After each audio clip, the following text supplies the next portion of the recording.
Hoje vamos falar de um assunto muito sério, vamos falar sobre meningite. Dr. Emerson Gisoldi, que é neurologista, está com a gente, seja bem-vindo.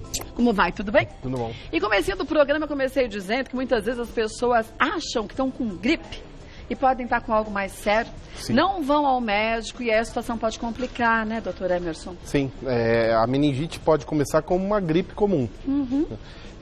Você vai perceber que existe a meningite, que existe a complicação a partir do momento que o paciente persiste com um quadro de dor de cabeça, de febre persistente, pode ter alguma turvação de consciência, alguma alteração de consciência.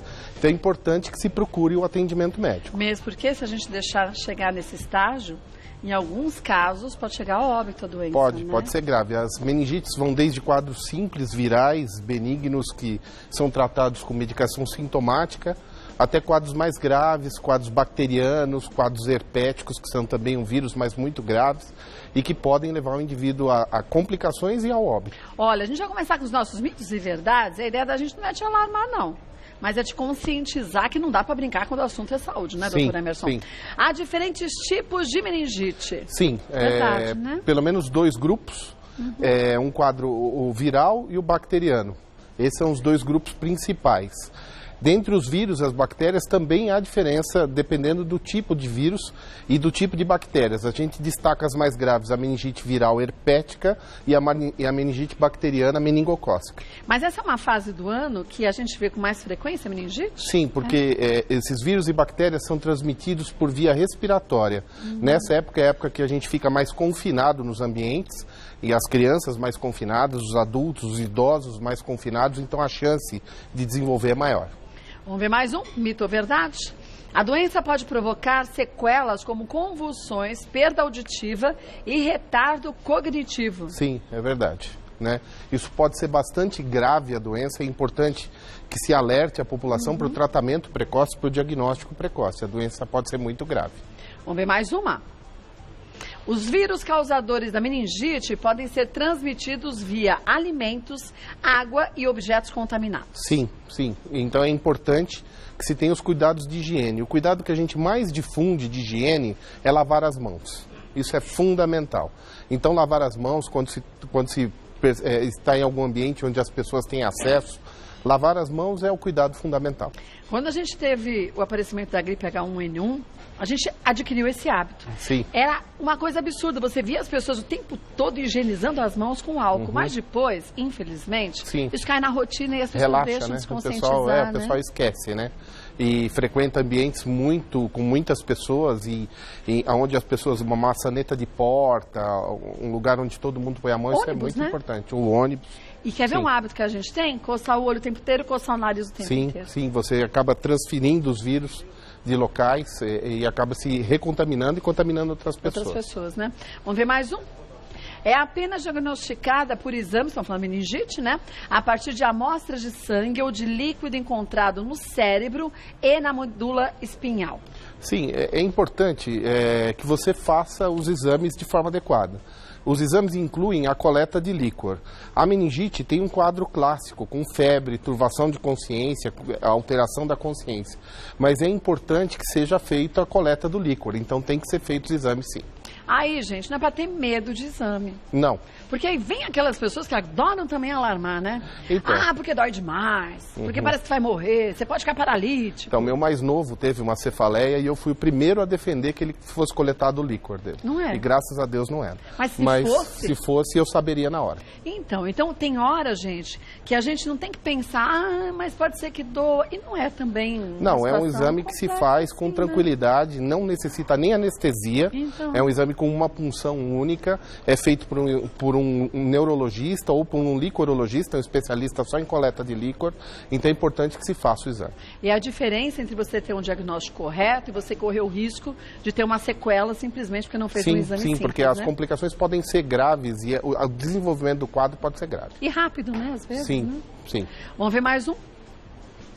Todas as pessoas que tiverem contato com a doença devem ser tratadas. Então, isso é em termos, porque assim, os pacientes que tiveram contato com um paciente com uma meningoencefalite bacteriana e grave, esses pacientes são orientados que se faça a prevenção com antibiótico.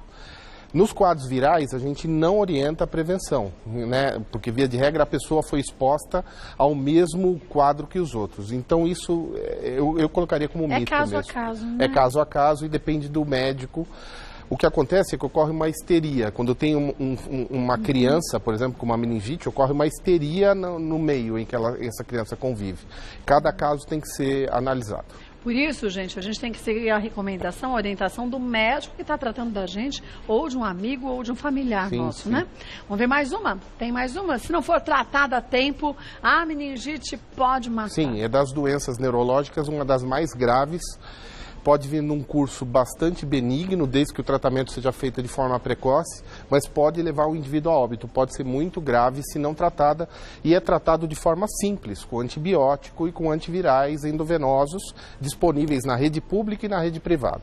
Agora, a gente viu casos recentes, eu não vou lembrar agora o nome, mas é de uma pastora. Eu não sei se é da Igreja Batista. O filho dela faleceu e adolescente, com meningite. Sim, meningite é grave. Meningite então, às vezes, é as pessoas grave. falam assim, então... mas era só uma gripezinha. Ele estava até melhorando. Não. Às vezes o que parece pra gente ser uma melhora, pode ser um avanço da doença com outros sintomas diferentes, né? A meningite é uma doença grave, requer cuidados, requer internação, requer monitorização. Não pode ser desprezado. E um diagnóstico correto, gente. Então, se você foi ao médico e viu ali, te deu um medicamento no pronto-socorro, você fala assim, mas eu não estou melhorando. Volta, vai em outro médico. Sim, faça o controle. Não né? é? Isso é uma obrigação da gente. Se você viu que você não está melhorando, volte ao médico, relate a ele para você ter um diagnóstico porque no começo parece uma gripe simples, né? Então é importante que se tenha atenção. Verdade. Volto porque... Olha, quer mandar suas dúvidas para o Dr. Emerson já esclarecê-las sobre hoje esse assunto importante que é a meningite? Manda para o nosso Instagram do Mulheres, @GazetaMulheres. As meninas já vão pegando e vão passando para a gente. Vamos ver a primeira dúvida que surgiu para o Dr. Emerson ajudar a gente? A Selma. É verdade que uma dor de ouvido comum pode se agravar com uma meningite? Sim, porque... O ouvido está ao lado das meninges, né? A meninge está intimamente ligada ao ouvido. Então, uma meningite, uma otite bacteriana ou viral pode, por contiguidade, contaminar as meninges. Então, não pode ser desprezada. Tanto uma otite quanto uma sinusite. Também. Mas é super frequente também ou não? Não, graças a Deus. Mas pode. Mas se acontece com a gente, é 100%. Pode acontecer uma vez só, né? Não precisa, Então, e se acontecer com a gente, é 100% do caso. Lógico.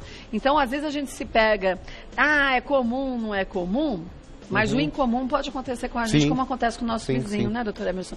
Vamos ver mais uma?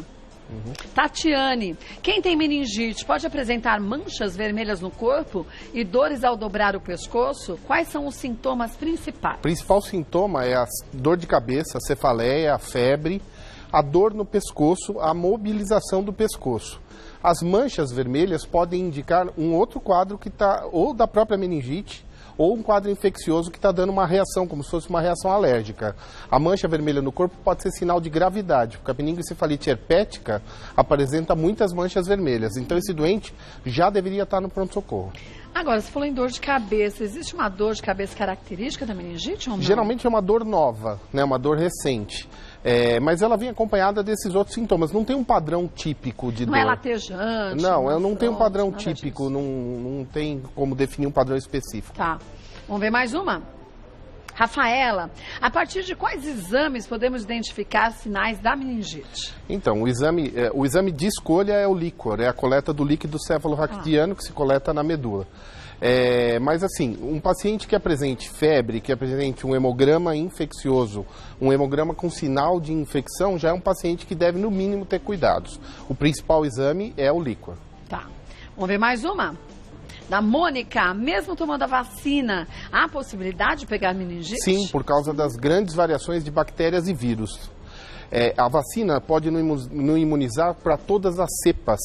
Por exemplo, na vacina para a bactéria disponível da rede pública, imuniza para uma cepa. Tem outras vacinas particulares que imunizam para mais cepas da mesma bactéria. E existem mutações também. Então, mesmo tomando vacina é possível. Mas aí, tomando a vacina, a gente pode ter uma meningite de uma forma mais branda, mais leve? Você pode não ter. Você pode não ter. A vacina vai mais lhe proteger e que você não tenha do que necessariamente você contaminar para uma mais leve. Na verdade, o objetivo é esse quando você vacina para meningococo, que é o principal componente da CWY e da C, que é disponível na rede pública. Então, você evita o tipo mais grave. Ah, tá. Agora, tem que revacinar de tempo em tempo? Então, tem um esquema vacinal. Até quem orienta isso melhor até é o infectologista e o pediatra.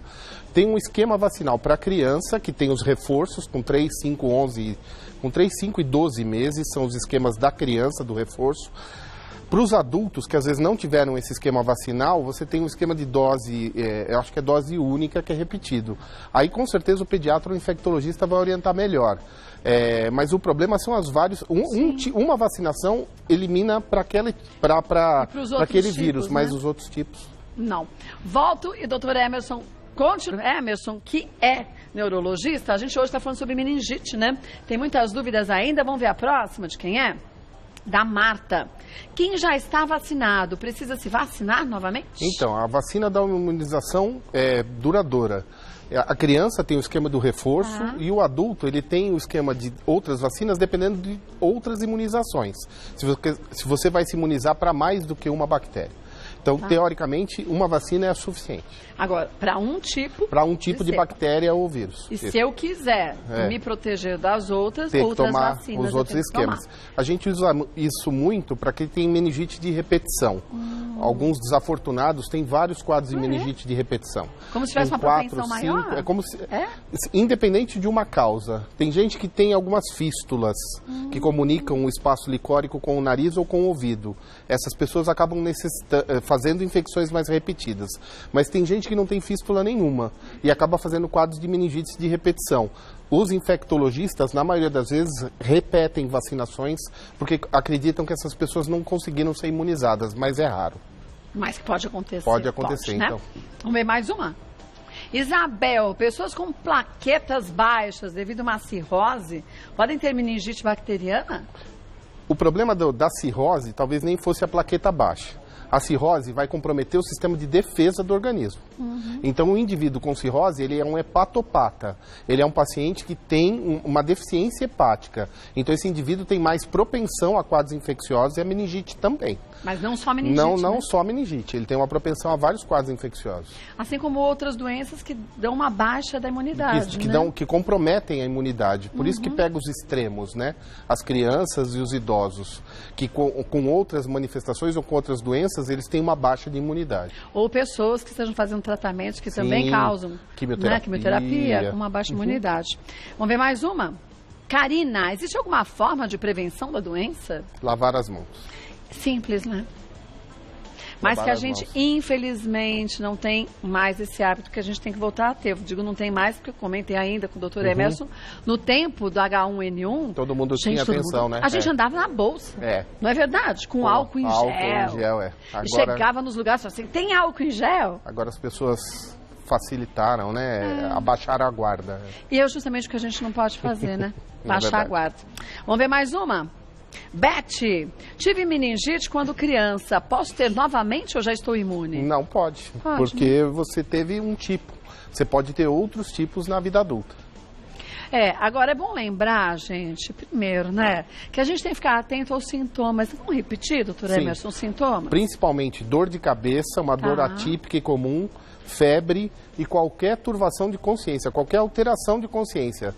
Na criança e no idoso, às vezes é só uma agitação ou fica muito sem vontade, sem ânimo, inerte. Então pode ser só uma alteração de consciência. Quer dizer, para cima ou para baixo? Para cima ou para baixo. Ou uma ansiedade muito grande, ou tipo uma anedonia, que é o termo técnico, seria uma falta de ânimo. Né? E na criança, normalmente, isso acontece com mais frequência de ficar moadinho, né? Sim, e aí você precisa ter atenção. Tem um tempo exato para a gente levar essa pessoa até o médico? O mais breve possível, né? O mais breve possível. Não ficar se automedicando com analgésicos ou com antitérmicos, porque aí você não percebe o aparecimento da febre. Então, não ficar se automedicando e o mais breve possível procurar atendimento. É uma febre que normalmente vem muito alta ou não necessariamente? Olha, pode vir de qualquer jeito. Pode vir até de 38 a 40, que seria o normal, ou pode ser febre bem alta, acima de 39 e 40. Não tem um padrão específico. Porque às vezes a gente pensa, conforme a gravidade da doença, a febre tem que ser mais alta e não Não necessariamente. Isso independe. Vamos ver mais uma pergunta que surgiu, da Thalita. Pessoas de qualquer idade podem pegar meningite? Pessoas de qualquer idade podem pegar meningite, desde a criança até o idoso. A gente se preocupa muito com os extremos, com as crianças e com os idosos. São os mais suscetíveis a uma má evolução e a complicações. Agora, gente, bom a gente lembrar que muitas vezes, por exemplo, você tem um amigo ou um familiar internado no hospital e a recomendação do hospital é que você não leve crianças e idosos. E a gente fala, que chatice. Sim. E a gente não entende que ali é um ambiente gestante mais propício, né? Não é para levar, né? Não é para levar. Aquela pessoa está em recuperação. E não vai ajudar em nada a presença de um idoso, de uma criança, de uma gestante. Não é para levar. E é colocar em risco as pessoas de uma forma desnecessária, né? Sim. Por mais, gente, que o ambiente seja extremamente limpo, organizado, tudo muito separado, dentro de um hospital você tem contato com absolutamente tudo, não é? E para que correr risco? Então, siga a recomendação do seu médico, não fique chateada quando alguém, seja do hospital, da própria recepção, falar, não, você não pode entrar, porque, na verdade, eles estão zelando pela saúde da gente. A gente devia agradecer, né, doutora Emerson? Vou passar os contatos do Dr. Emerson Gisoldi, que é neurologista. É o site www.hospitalbrasil.com.br, hospitalbrasil.com.br. Agradecer ao Hospital e Maternidade Brasil por ter permitido que o Dr. Emerson estivesse com a gente. Querendo saber um pouco mais sobre assuntos da especialidade dele, que é a neurologia, você pode mandar sua sugestão, ele retorna e a gente esclarece a você. Agora, siga direitinho a recomendação do seu médico, porque só ele sabe ali qual o seu tratamento indicado, qual a fase da doença, e depois, se não percebeu melhoras, retorne a ele. Obrigada mais uma vez. Parabéns, viu, pelas explicações.